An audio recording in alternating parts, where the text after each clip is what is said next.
All right, so I'm going to share it onto the wall now. I just got to give me a second to get it on. We don't have any viewers yet, so let me just give me 1 second. There it is. So I'm going to share it onto the Tier Talk wall. So you may have to load fresh to get it on there. Yeah, it just popped up. I just saw it. Okay, so now it's on the Tier Talk wall, and I'll also put it in the Correctional Brotherhood as well. Okay. And then we'll see. We'll start seeing people come up.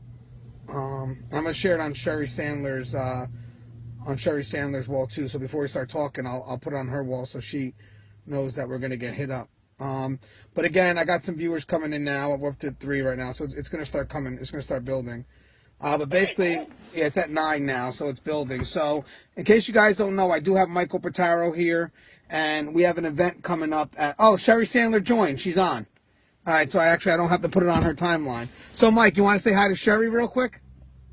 Hi, Sherry. How you doing? We're ready for tomorrow, Miss Sandler. Okay, so we're moving up. So, Mike, do you got the live feed or no? I do, but it is blank. Oh, it's not going. Well, I got the comments, so I can just read them off. But I just wanted to give you guys. Hey, John, what's going on, brother? Just checking in. Hey, John, we're doing a quick. I have an event tomorrow, John, and what we're gonna do is we're gonna touch about the topic that we're gonna be discussing at the event tomorrow at the ACA event, which is gonna be at Mercer County College. John, what's your radio station again, so I can give it a shout out. But tomorrow we have an ACA event at Mercer County College, and it's dedicated to leadership and training, which I definitely think is something that we need to discuss greatly. I think it's something that I think the evolution of corrections, where we're at now, definitely it relates directly to training and leadership. So I think this will actually help us move forward. And I see Michael Pittaro is joining. He's our guest now. Mike, just real quickly, this ain't an official show. It's just going to be a discussion, so we're going to be open to the dialogue. But we are going to be talking about transformational leadership. So if you just want to introduce yourself to the people we have listening now. Absolutely. My name is Dr. Michael Pittaro.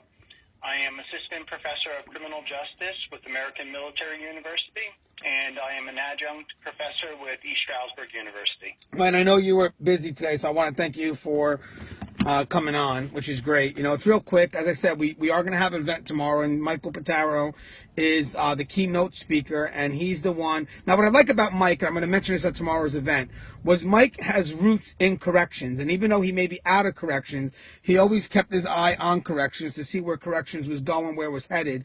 And I think that what happens here, a lot of people don't realize that there's a lot of good things on the outside that can really help us on the inside, especially if they know where corrections is headed. Because right now we do see a lot of changes in corrections, but the changes that get implemented from the outside are more primitive because that's what they think corrections is. But then you have people like yourself that know that know where we're at in corrections, know how much we've evolved, and you're implementing things that really relate to where we are at now, and that's what makes what you do a little bit different than what somebody else does. So I think the first thing, I got marker on my hand. That's from me playing with my daughter. One of the first things is I don't think a lot of people know what transformational leadership is. So can we maybe define transformational leadership generally, and then how can that be applied into our correctional world? Because this is what we're going to be talking about tomorrow at the event. Absolutely. Transformational leadership actually started out in the business world, and it was something that I came across many, many years ago and found it to be kind of appealing to me, and it was something that we weren't necessarily doing. In a pretty condensed version, it's more of like a coaching, mentoring style leadership. For the most part, corrections has traditionally relied on that kind of authoritative, paramilitary-like, disciplinary type of approach. And I found that when I worked in corrections, that wasn't necessarily the best approach to motivating me and many others. This is more of a coaching, mentoring type of style, trying to bring out the best in everyone and trying to get them to see your vision. It all has to do with communication, too. So a leader is more of someone who is communicating actively with the officers, being a little bit more transparent with the vision, with the mission of the institution, and basically kind of just coaching them along to see why policies are in place and essentially where those policies are going to take the institution in the future. And what I think about this is great is because we actually were talking recently about how this can really transform people on the ground level to be future leaders, open up communication, which I think is much needed, especially from the front line to the higher echelon. And it really teaches people to be responsible for their work. So there's a lot of things here that can really help out employee morale and the overall safety and security of the institution, because we have to realize if the employee morale is low at any correctional facility, the integrity of the facility can be jeopardized because you don't have people that care about their job. And I think what's good about transformational leadership is it teaches people responsibility. So as a supervisor, I don't have to keep my eyes on them because the people that I'm supervising are part of. They believe that they're part of a team. They feel responsible for their work. So I mean, I can give them a lot more freedom. And as I said, I think this is something that needs to be implemented in corrections, and it's not. And I love the fact that you brought this into the limelight, and then I was able to borrow your idea a little bit because I did call you first. And try to push that into Corrections 1. So I do have an article, guys. By the way, the show is sponsored by Corrections 1 and AMU, American Military University, so the same school that Mike works for. And I was able to use that to kind of formulate an article. And I'm hoping that people read it are from the higher end, because I think right now it's when it comes to transformational leadership, I think right now, I think there's a problem communicating from the higher up going down. I think there's limited communication going down that way, and I think this is what transformational leadership can encourage. It can encourage real good communication, both upwards and downwards. Would you agree? Absolutely. Communication is probably one of the key ingredients, if you would, to transformational leadership. I think one of the things that most people complain about is that policies and directives come downward, but there's no necessarily explanation as to why. So it kind of, like you said before, it has to do with team building. It has to do with empowering the officers, making them feel valued and part of the institution, but also part of the decision making. I mean, ultimately, the leaders have the ultimate decision, but at least you're getting input from the officers.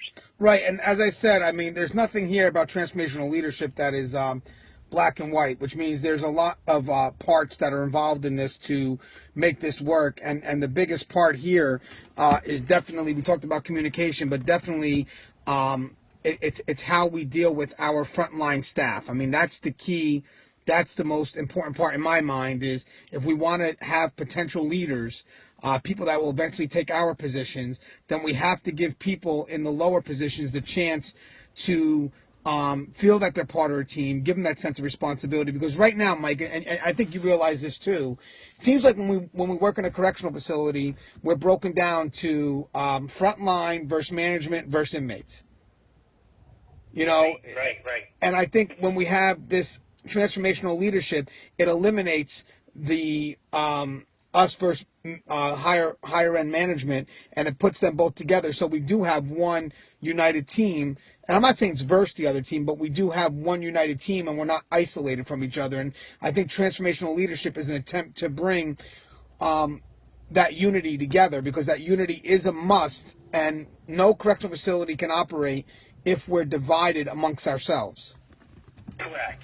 Yeah, that is correct. Right, and then actually, that's part of, hey guys, so you guys know, transformational leadership is a part of the evolution. It's a part of where we need to be. It's a part of uniting the multiple departments. Also, it's a part of uniting the higher level with the lower level to make sure that we're one complete united force. Because right now, we are involved in a movement, and we can't do this separated, which means that we all have to be united from within, because we can easily be divided. So at this point, all our voices have to speak as one. And if they don't speak as one, we will be seen as divided, and no one's going to listen to us. But if we can come together with one collective voice, have leadership really stand up for their people, and have their people stand up for their leadership, I'll tell you something, we're unstoppable. There's nothing that we won't be able to accomplish, because we'll be that one united voice.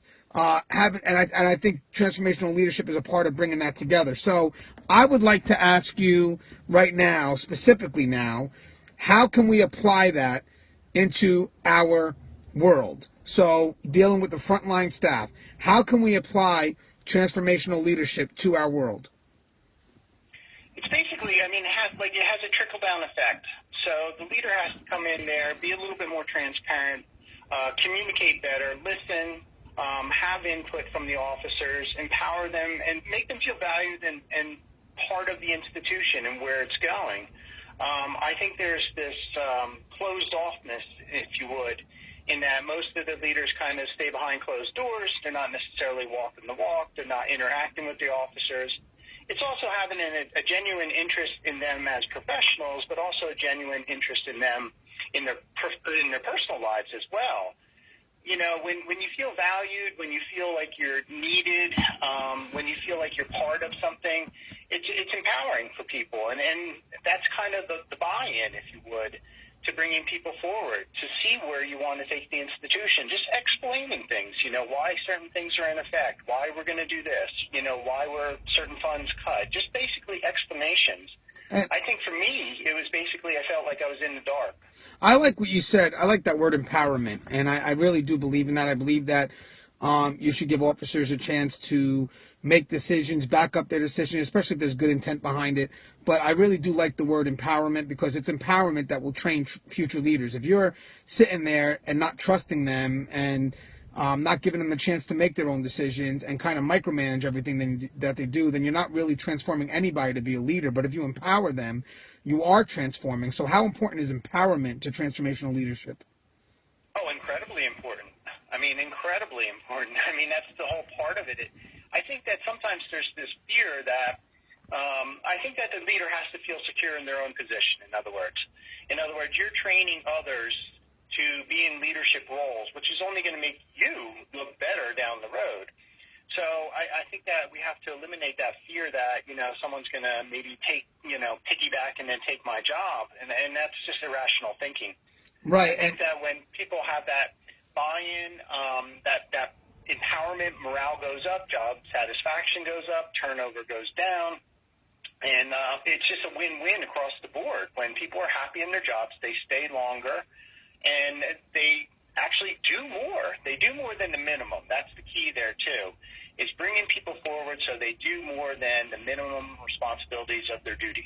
And Ryan, I did like what you said about leaders are a reflection of the people of the front line. I think a lot of leaders, people in supervisory positions, forget that. So when you're writing up an employee, you should be able to, I mean, I'm not saying personal to the point where you're writing them up based on a personal issue, but you should feel it. Like that should not be something that you want to do because that person is ultimately a reflection of you, a reflection of the agency. And again, when we write up, we should be writing up people, if we have to, in a manner that's constructive, especially if the intent is good. If we have to write somebody, because sometimes policies and procedures, we get stuck in positions where you have to do something, but it's more of constructive, so the person can grow, and you do it as, you know, hey, this hurts me because you're a reflection of me, and I think that's lost today. I think when people write somebody up, they write them up as separating them from like, oh, we're two individuals, so this is your mistake,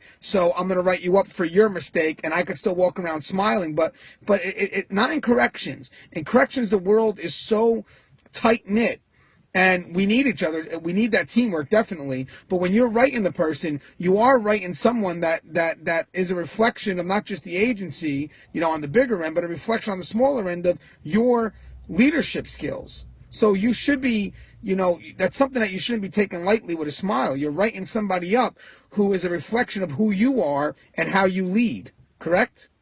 Absolutely correct.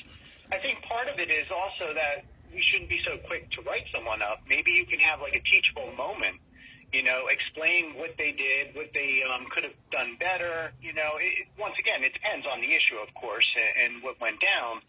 But most of the incidents, I think, are teachable moments, you know. And one of the things that I always frowned upon is that, you know, basically demeaning someone in a public setting where other officers are around, other staff members, or even, God forbid, in front of the inmates, because that, to me, lowers their power and their authority and just makes them look foolish and bitter and frustrated.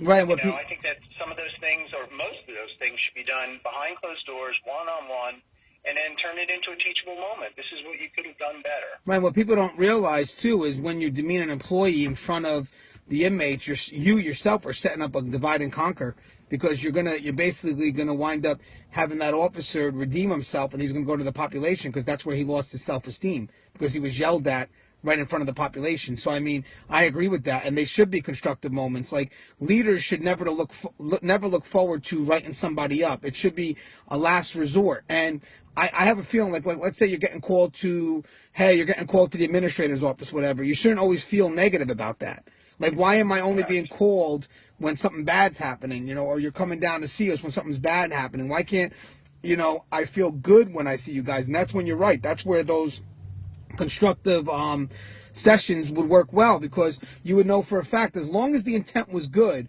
and you do have people at frontline with experience, so obviously you want management with experience, because when a decision's made, if you have management that doesn't have that frontline experience, they'll never be able to understand why you made a choice. So it could be constructive for both ends, because if you have higher level management that's never been on the front line, it would be good for them, before they punish you, to ask you, why did you make that decision, just so I can understand, because I know policies don't explain everything. Right, exactly. I think we're too quick to criticize, and I like the word you keep using, constructive. We use that in teaching, constructive criticism. You can say the same thing, but it's a softer way of approaching it. And we don't do enough, I think, of praising and just recognizing people. Now, that's something that you would want to do in more of a public type of setting, is, acknowledging them in a positive way. Instead of looking for the bad things and the things they're doing wrong, let's look for the positive things they're doing right. Right. See, and that should be done more often, because it's not. And that's why we get those negative feelings when we're called to the higher echelon, because we know they're going to try to point out our mistakes. And when you work in corrections, you're barely ever recognized for the successes. So, it's good. What we need more is internal recognition, because we're not getting it from the outside. And I think that we could be a big part of boosting employee morale if we would just recognize somebody a little more, even if it's just within their day's work. It doesn't matter. If a job was done, encourage that, recognize it, because they're not getting it anywhere else. And just to read some of the comments here, Robert Snavely says, learn from your mistakes and do better. And I agree. And I agree with Robert Snavely. I'm a big fan of him as well. And that's what the constructive aspect is, because we are going to make mistakes, but we want to have the power to make decisions. And I think that if we get disciplined every time we make a mistake, you're going to cause the front line to be hesitant, because they're going to be afraid. So I like what Robert Snavely says. You can still be constructive, help people learn from their mistakes, and if you do it in that manner, you won't have people that are afraid to make decisions based on good intent. It's when you follow it with discipline that they become afraid. Absolutely. You got to be approachable, accessible, available, all those three key A's, if you would. And I think that's really important. When you think of someone in a leadership position, and if there's always fear and anxiety when you think about going to them, that to me is not a true leader. No, and that's sort of, unfortunately, the picture that's painted in a lot of agencies. It's not so much a dialogue. It's more of like, hey, this has to be done this way, and I really don't care what you think about it. But the point is, we should care about the front line, because they're the ones that they have to act, and they know best. They're immediately affected by the situation, so we really can't cut them off, especially if we're in a position far removed from what they had to go through. So we should look at experience to learn too. Before I write the person up for not following policy or procedure, let me learn. If I've never been on the front line, or I never dealt with that experience before, let me sit that person in the office and let me see what it is, why they had to make that choice, so I can learn, because maybe I don't have the experience. And Bethany Ann says this, and I kind of agree with Bethany Ann too, that constructive is a challenge that too many fail to master. Now, this is something I know you're going to touch on tomorrow at the ACA event in Mercer County College, which is basically part of transformational leadership is how we treat the front line. And we kind of touched on it, but just to go back in, why do you find it that people may find being constructive harder to do than just going right for the discipline? I think it's personality. There's definitely personality attributes at play here. I think that you have to look at it as this is a person, and they need to learn from these things. You have to explain, how they could perform better, what they can do to improve. Most people, I would say the majority, welcome that type of advice. So you're basically saying the same thing, that there's something that you made a mistake in some fashion, but here's what I would have done. And like you said before about the leaders learning from the frontline officers, that's key there too. But once again, it's personality in that you don't feel like your leadership is somehow being jeopardized in a sense because you're asking them for advice or you're looking to them for,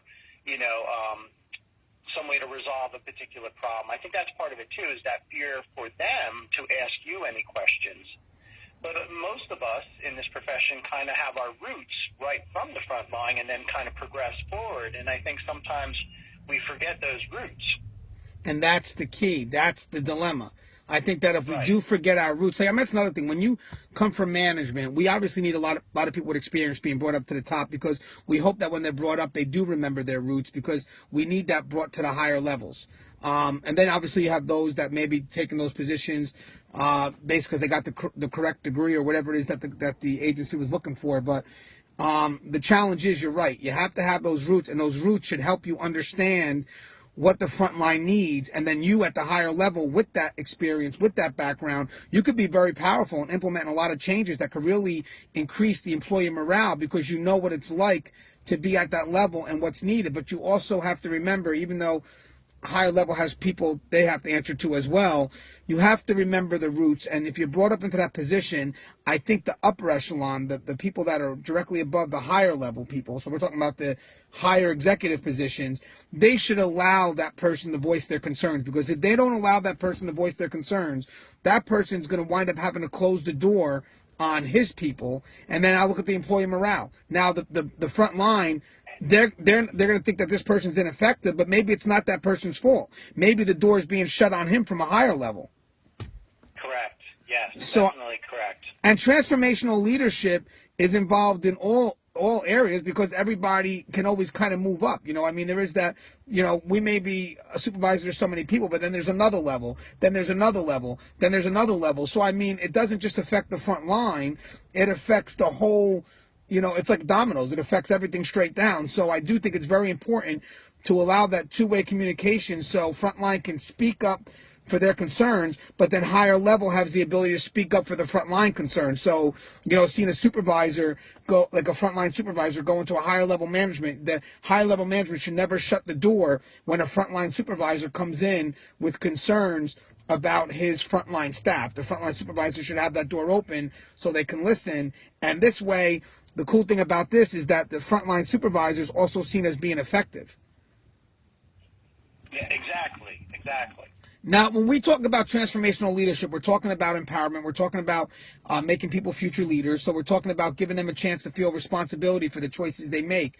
How important is responsibility in regards to teamwork, especially in corrections? So how important is it for me as a supervisor to make the people that are on the front line feel responsible for their work?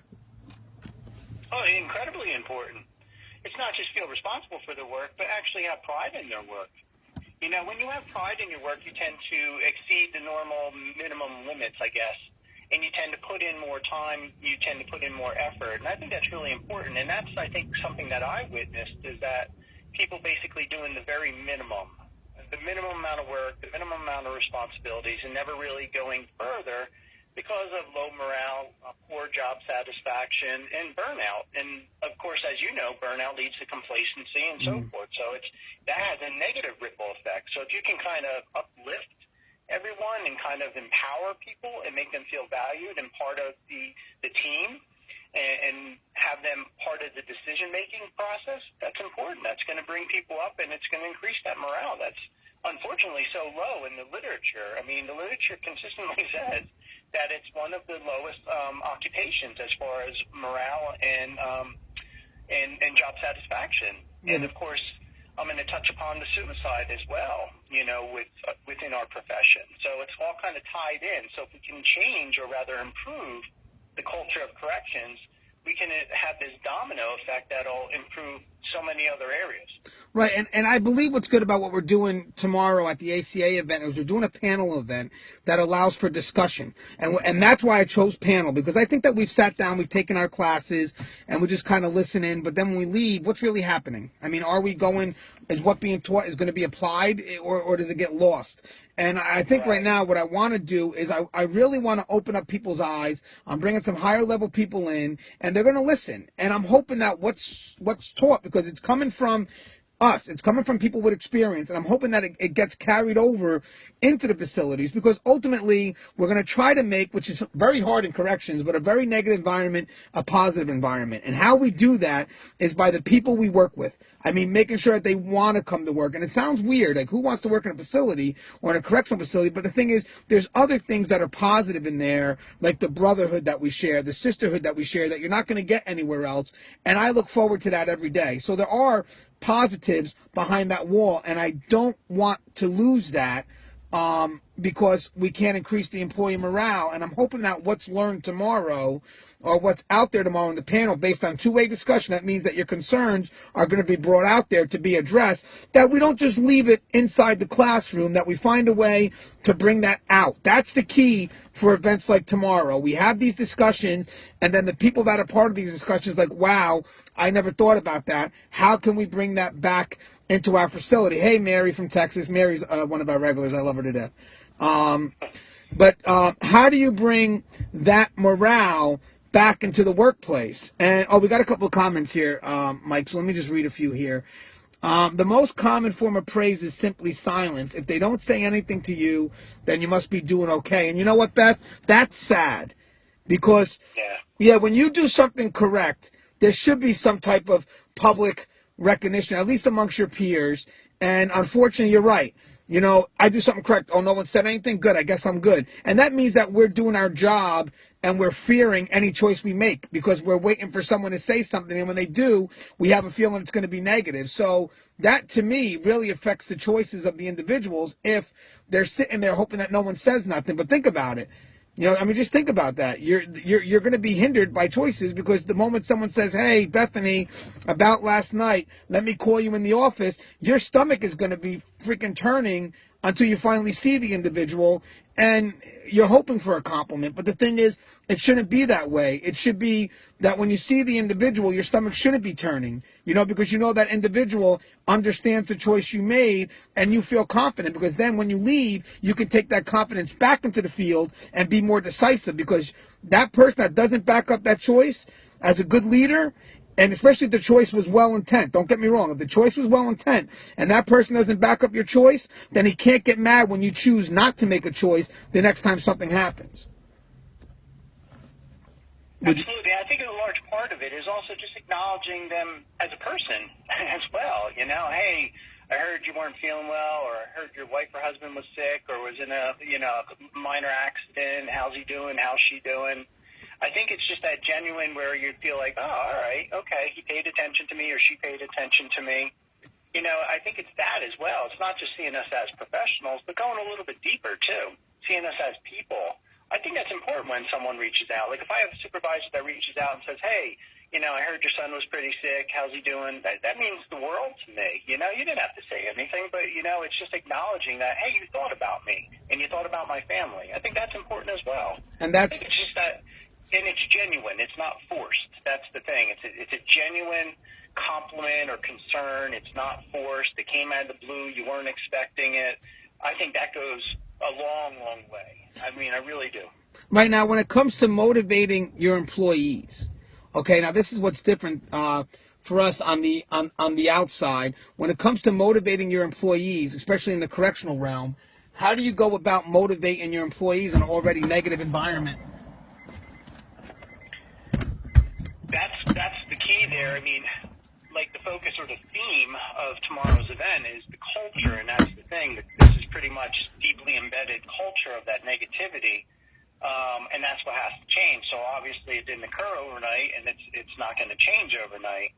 So I think it's going to take strong leaders getting other people in place, and as we've been talking about, kind of that trickle down effect. So it works its way down to the officers, so that they feel more, motivated and inspired to do something. But you're still going to have those negative naysayers and, those individuals. And hopefully that you can kind of get the majority to be more on board with the positive and the upbeat as opposed to those that are negative. Right now, I think it's more negative. I think there's a lot of, low morale, poor job satisfaction, a lot of turnover. You hear about that constantly with the turnover. Yeah. You hear about the disciplinary action over minor things or the way it was handled. I think it just takes a complete change. We have to just have a complete paradigm shift in the way that we've been doing things from a leadership perspective. Right, and as mentioned before, the effort here, especially to bring transformational leadership out at this ACA event, which is we're going to be doing tomorrow, is a great way to start that thrust forward. But you're right. I mean, we're battling something that's existed for a while, so it's going to be a battle. It's not something that we could just put in right away, because we have to kind of dig through a lot of stuff in order to get to the root, to the foundation. So if I may, that's another question. How do we attack that root? Like, what is the root? Like, I mean, how do we increase employee morale? Where do we have to look to first? I would look to see who is in a leadership position. Who are your leaders? I think that oftentimes we hire from within, which I'm an advocate for, but we hire people that don't necessarily have leadership skills. We base a lot of it on seniority as opposed to, interpersonal skills. So I think that we have to be a little bit more selective as to who gets into these positions.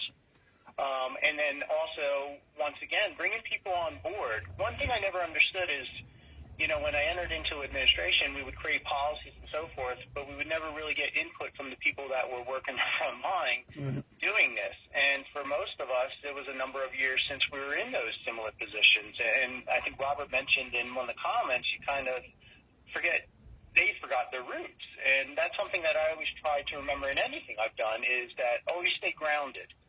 Know where you came from, so that you could always put yourself back into that position where you were once, at this particular level. And I think that's a good reality check to have. Right. I've always done that through everything. Even now with teaching, I always picture myself, okay, I remember when I was a student and, I didn't feel well. How would, I would like to have been handled in a certain way. I think that I always try to put myself in their shoes, and I think that's important. The empathy, basically, that's what it comes down to, is having an empathetic approach. This is not meaning staying soft, and I was going to bring this up tomorrow. This is not to be like, you're changing the culture to become very soft and butterflies and rainbows and unicorns. It's just a different approach in appreciating the people that work for you. Right, and I just want to repeat. I'm looking at something. I like what Clayton Barrow says. He was referring to something from Robert Snavely, and he says, bosses forget, leaders don't. And I agree. Like, bosses, to be a leader, you have to have people that are willing to follow. Bosses, they're just that by label, but you can't be a leader without people that are willing to follow. And I think the best way to get people to follow a leader is the leader has to be empathetic. He has to understand. Or if he doesn't have the experience, and let's say they're just put into that position, well, then they have to learn from that front line and gain an understanding. Because if they're not willing to do that, and you're closing yourself off from the front line's perspective, well, they're going to close themselves off to you, and then you're going to find yourself to be in a lot of worry, because you cannot lead without people that are willing to follow that leadership. So, I mean, that to me obviously would be a number one concern, is obviously you have to have a leader in a position who's willing to listen. So obviously that would be a number one concern. If I saw that there was a problem with the employee morale, then I would look as far up as I can go and see where this communication hinders, because I want to see it and I want to attack that immediately. So, like, there's different levels of management, so I would like to see where communication stops. Because if you're not listening to the front line and you're not getting their perspective, then we need to attack that immediately, because that's going to affect employee morale. And in corrections, if the people don't feel good about their job, inmates are going to see that and they're going to manipulate that easily. Absolutely, and I'm glad you mentioned that, because I was going to talk about that as well. I mean, that leads to complacency, it leads to negativity. The inmates have 24/7 to watch this. They're observing the body language, the little comments that you're making when you're unhappy, and overhearing conversations, and that makes you vulnerable. So it's not a good thing. It's definitely not a good thing, and I think that's another reason that we have to kind of build them up. And once again, it's just having them feel valued, and I think, appreciated for what they've done. There's very limited rewards in this field. So, the praise, the recognition, little comments, pat on the back goes so far, but it doesn't exist, or very rarely does it occur. Like you said, when you think of getting called to an administrator's office, it's synonymous with you're in trouble. What did I do wrong, and what's going to happen to me? And you go into a mini panic attack. Yeah, and it shouldn't be that way. I agree. And there's some management that says, oh, well, you don't want to get too personal with the employees. But you know what? You can limit, but I disagree with I understand the too personal. I understand that. But these are not inmates. These are your front line. And you have to know their needs. So there would be some sense of personal contact. I understand the too personal. You have to, as administration, you have to kind of be able to make decisions objectively. And I understand that. But it's also good to know your front line, their needs. So when you make a decision, the decision is the right decision. And that may involve a personal connection. But again, it's a connection that you can control. If you can't control it, well, that's where the issue is. But the point is, you can still be personal with the individuals that you work with, because then they'll see somebody that they want to embrace. Like the most loved leaders of the world, the ones that were well recognized, cared for their people, spoke for their people. But if I don't care for you at any level, how can anyone trust me to speak for you? It doesn't work that way. They don't coexist. And I want to talk about Robert Snavely real quick, because I'm reading some of his comments. And hey, Robert, I forgot where you're from. Just say the state. You don't have to say where you work. But he says, I remember when I interviewed for the hostage negotiation team, I thought I bombed, but later I had 3 supervisors tell me my interview was the best, and that made me feel pretty damn good. Now, see, to me, that's good, because the thing is, you know what? Everybody here, we're more than just a number. We go out for an interview, something that we really want. Don't forget, when we go out for interviews for higher positions, or to do something like maybe lateral, to do something extra, which we're not getting paid to do, but it's something that, it's great, because it promotes the fact that I want to do something else, which means there is a love for what I do. You want to encourage that. You want to make sure that, you treat those people like we're doing a class tomorrow, guys, for the ACA, right? We're doing a panel. We're doing a discussion about leadership, and training. We want people that want to be there, not people that need to be there because the job's telling them they need to be there. We want people that want to be there. And I think that right now, that's another battle we got to go through, to get the people that really have faith in the job enough to want to be at these training events. But having said that, those are the people that we need to really encourage and really find a need to motivate. When someone goes above and beyond, and we sit there and question why, if the above and beyond is good intent, don't get me wrong, and we sit there and are more concerned about why they went above and beyond, because we feel that what they're doing makes us not look like we're not so good at our own job. Like, I'll give you an example. If I used to be big on gangs. I used to love finding stuff about gangs, but I always used to educate people about everything I knew. Even if they didn't want to hear it or not, I would, because I didn't find it as competitive. Like, I didn't say, okay, well, now you know more than me, let me shut up. It wasn't about that. It was about the fact that we had to work together to get a common goal. So I think that most of the time, if you're leadership and you're good leadership, you should encourage growth, even if it goes past you. Yes, absolutely. There's no doubt about it. And Marie actually had a nice comment here. It says, it feels good. My captain ran and pulled me from the floor when the Fort Hood, Texas shooting. He knew my son was in that area. Just that general concern right there. It's someone who took an interest. Hey, are you okay? I know that your son's in this particular area. That's the kind of person that you want. There's that fine line between being too personal, but I think that with common sense and experience and education, we know that line. Right. So it's more just that compassion for people, the understanding of people. But, you're not going to go out and buddy up, because you still got to remain objective, that if something does go wrong, you got to be there to discipline. So there has to be that objective nature there, but that doesn't mean that you cannot be friendly with people and get to know them on a personal level. Right. I think sometimes people don't understand that. They're not seeing it clearly, in that you're not buddies with them. You're not going out and drinking beers with them every night. It's just that you have a genuine interest in who they are. And, they're going through troubles. You've been through troubles. Maybe just, you've experienced challenges as well. I mean, most of the time when people go through issues, you've experienced it on your own, or someone close to you that has experienced. So just having that empathy for people. And actually, Robert Snavely's from Maryland. Hey, but you know what I like what you said. Actually, the being empathetic. That as we mentioned before, that is the key. You really got to understand your employees. If you don't, you'll never be an effective leader. And wait, hold on, I'm trying to read the other comments here. This is advice from Mary, and she says, my mom always told me, watch what you say, walls have ears, and it's always stayed with me. So I guess that deals with the trust factor and obviously we do work in corrections, so you have to be very careful what you say, because you don't want to say everything within earshot of inmates. But as I said, with leadership right now, I think we have a spot where we have a good chance tomorrow to really get a perspective from the front line, toss back to the higher echelon, so they can start to see what it is that's needed. And sometimes it's simple. Sometimes it's just communication or justification. Like, I'll give you another example. Like, even when we talked about discipline, if people understood leadership's perspective a lot more, maybe they would understand a discipline if they had to get disciplined.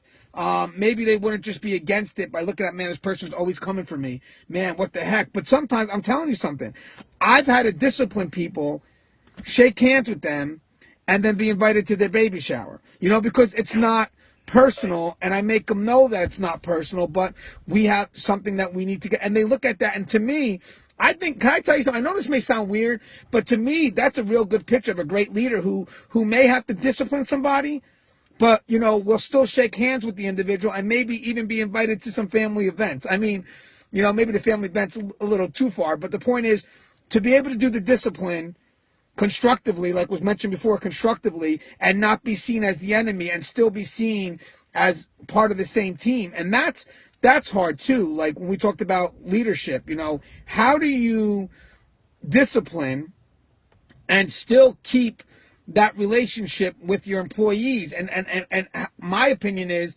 if they have questions, you answer them. There's a lot of things where we got a lot of changes that are being involved. Like right now, guys, corrections is going through a big evolution because we're involved. We interact with them a lot more than we ever did. So there's changes being made in corrections that are geared towards rehabilitation and a more productive perspective towards corrections. Like basically we're involved in a lot more, which the public still thinks we're not. They still think we're guards and we stand idle. And that's why I always mention we have to embrace the word correctional officer because it involves where we're at now. But part of that is we need to all feel that we're a part of the change. We need to all feel that we're a part of that evolution, that we're part of that movement forward. And if we feel that we're a part of that movement forward, we feel that we're a part of history. Because there is history being made. People don't realize it, but it's slowly happening. It's happening. Especially when you have someone like Mike that's now coming in with transformational leadership, and then me always on the air talking about law enforcement and corrections. There's changes being made. People are hearing us. We're trying to build that one collective voice to bring that internal unity together. But the main thing here is that we have to see each other as a team, build from that, not be isolated from each other, and have leaders that we can open up to, that we can communicate with, and that they understand the needs of their people. That's the key, because I can't transform you if I don't have a foundation. Because all I'm going to do, I don't know what to build off of, and I can't transform you. But if I understand your needs, then we can start to mold, because I can start putting things in place that accommodate those needs. But the only way we can move forward right now as one united team is if there's communication open on both ends. And I also want to say something to the front line too, because we've been attacking a lot of higher level leaders here. I'd rather just also say something from the front line, to the front line. We also have to understand, we're going to mention this tomorrow at the ACA event, but we need cross-perspective training. And what I mean by that is, right from the roots, right from when we have the corrections, we need to understand what the department's about, what the agency's about at a greater level, and how different departments work together for the one complete picture of what corrections is. If we can understand those perspectives at a ground level, first off, we would make great leaders, because when you get into those leadership positions, you're no longer myopic to one department. You have to look at everything and make sure everything flows fluidly, which sometimes get lost at an immediate level, at a departmental level, but definitely not at an administrative level when you're bringing stuff together.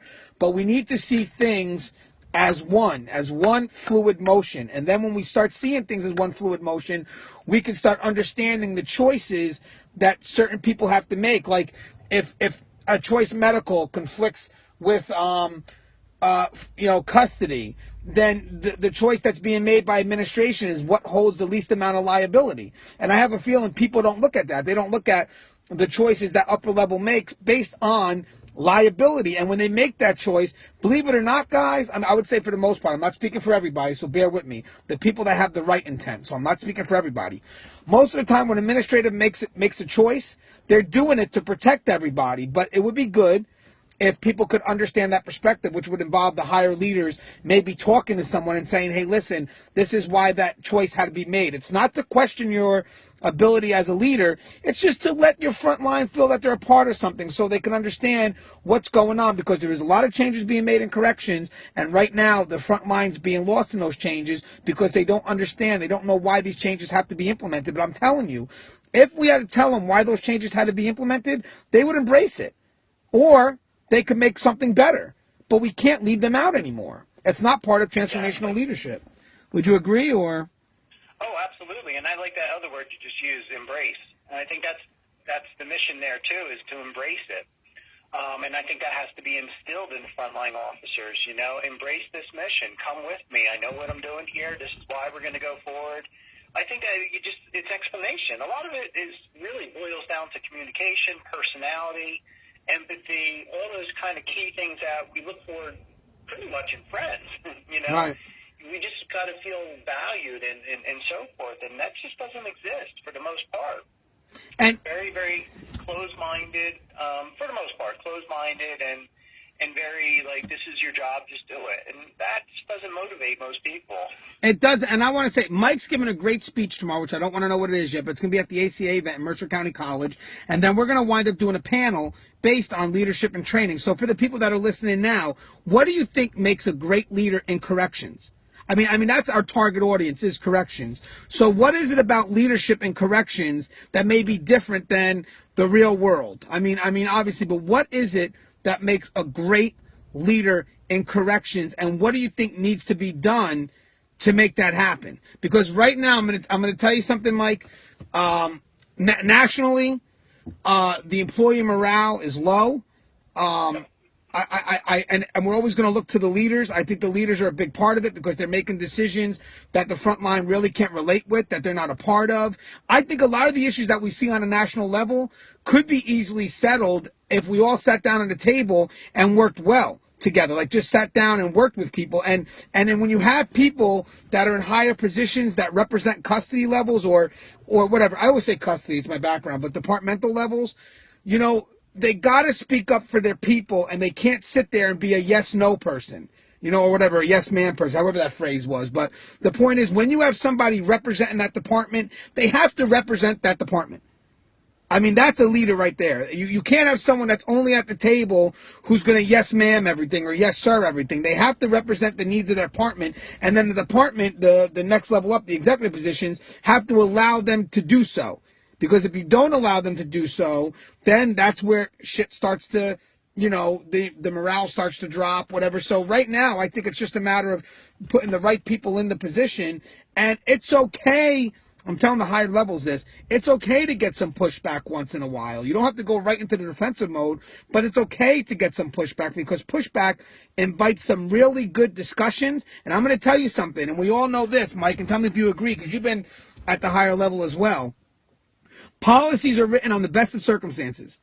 Pushback challenges that and makes the policies better, so people don't have to scramble to put stuff back in policy. So I think one of the good things here would be is good communication could make the jail or prison run a lot more fluid. But again, it deals with communication from the front line up and then backwards, then back down, from higher up down. But if we don't allow that, we're not being effective, and we're going to be stagnant. We're not going to move. Absolutely. Or at least have representation, somebody who's, kind of the voice of the frontline officers that sits at that big table and, basically speaks for the group someone that is, a key individual. I think that's so important, because that'll move things forward. That's the key there, is that'll move things forward. I mean, common sense prevails in the sense that we know ultimately that we may have a great idea, but it may not fly, but at least someone's listening to the idea. That I think is important. Like, hear me out, and then you can kind of like actively listen, process it, and then respond to it. And then maybe you're seeing something I don't see. But I think the problem is we don't allow people to even get to that point. They get a couple words out, and we're like, no, we're not going to do that. That's too costly. That's not possible, or that's not the way we've done things. That type of mentality, that has to get eradicated, eliminated completely. Right, and that's the key. key. Be more open-minded and listen, actively listen. There's that one quote that always says, most people listen to respond rather than listen to process it. And I think that's part of the problem there, is listen, process it, and then respond. Look at it from multiple angles instead of just your own angle. Right, I'm trying to show all the venues that we're on in case people want to follow the show. Don't forget to subscribe to the live feeds. Just in closing, Mike, because this was kind of a last impromptu thing, because I know the event's tomorrow. I got some water bottles made with some Tier Talk logos for the event. But I just wanted to get the idea out there that, we're trying to do events that encourage communication. So we would encourage the frontline to show up. And it's a professional communication.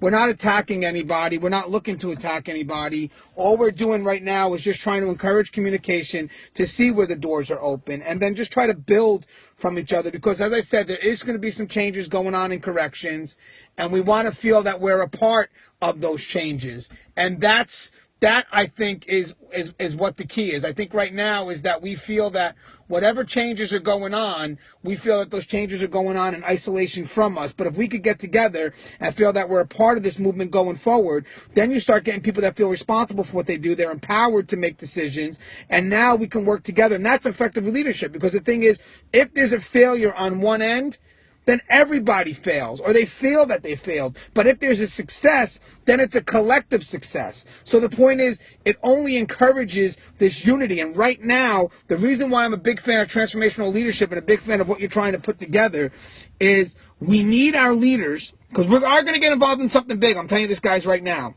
But we need our leaders to connect us at a ground level so we can have that one united voice. And if we don't have that one united voice, we'll never be able to fight up from where we're at now. Guys, we can't, we're at the bottom fighting.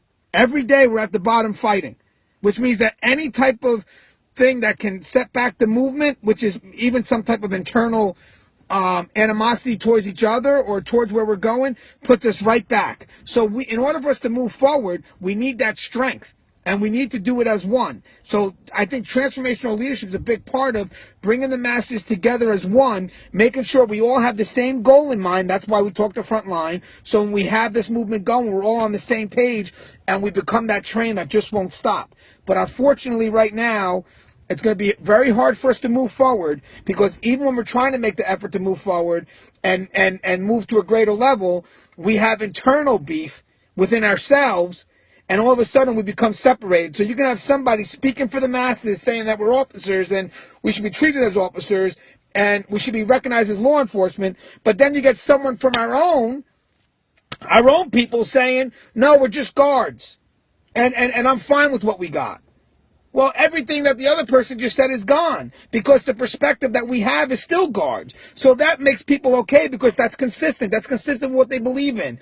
They believe we're guards, so what do? They go back to the norm. That's the norm. So when people say guards, that's the fucking norm.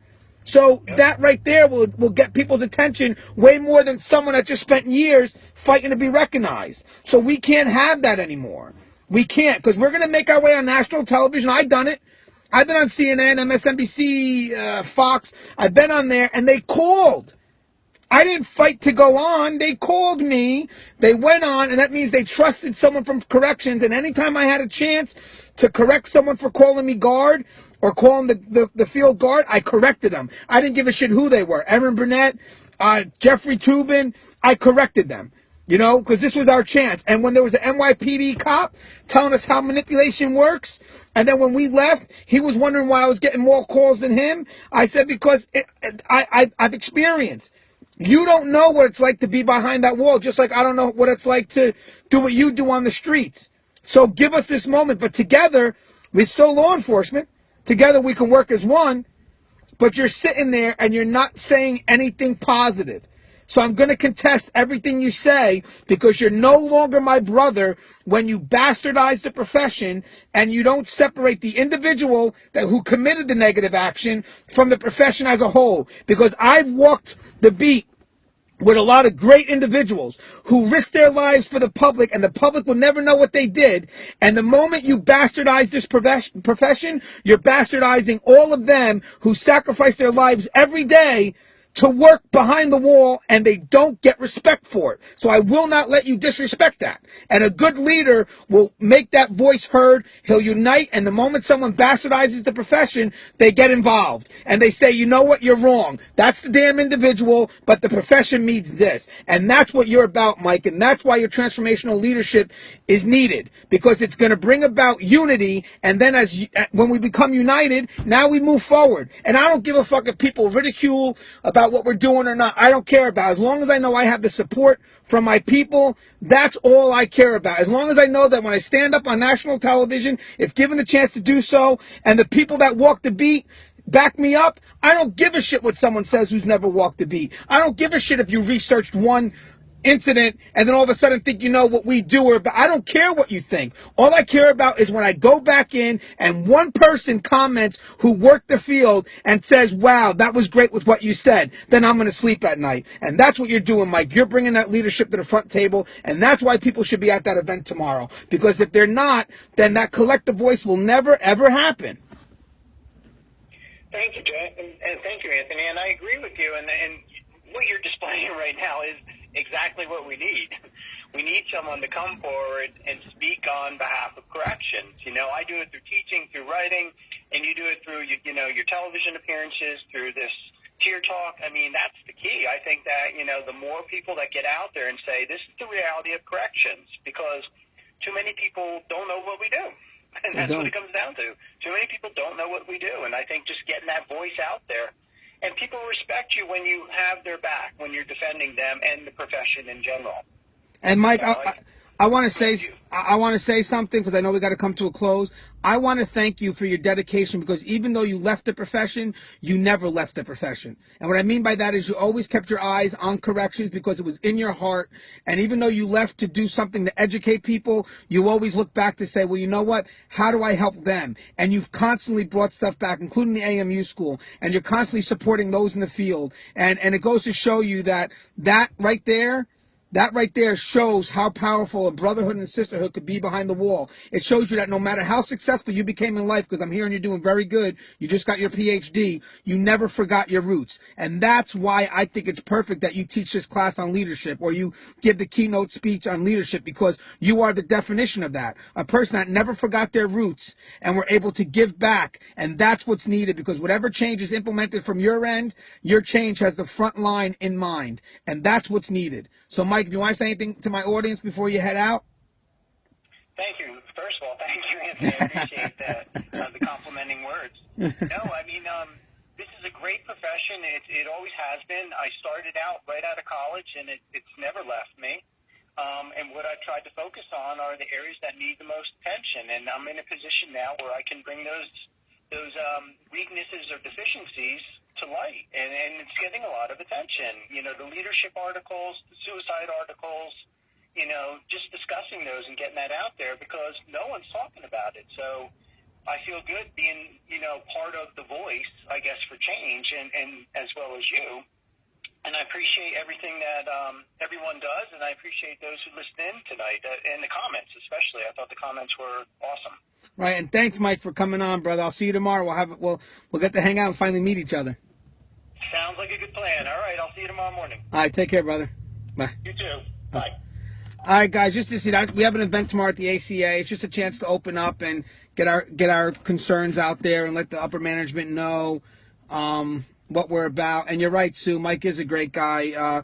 He's been promoting the field once he left, and that's the important thing. The point is that it never left him. you know, which is great, and we need more of that. You know, that's someone that was able to bring education and balance it with experience first, and that's what's needed. It's experience and then education. Education can only make things better, but experience is always needed. You can never, ever overlook experience. So again, you can follow the show on multiple venues. If I could just show you guys, iHeart, Spreaker, Facebook live stream, Player FM, Corrections One, tune in, check out the event, subscribe to the show, and share the videos, guys. Let's get it out there, because I'm telling you guys, these social media platforms can work.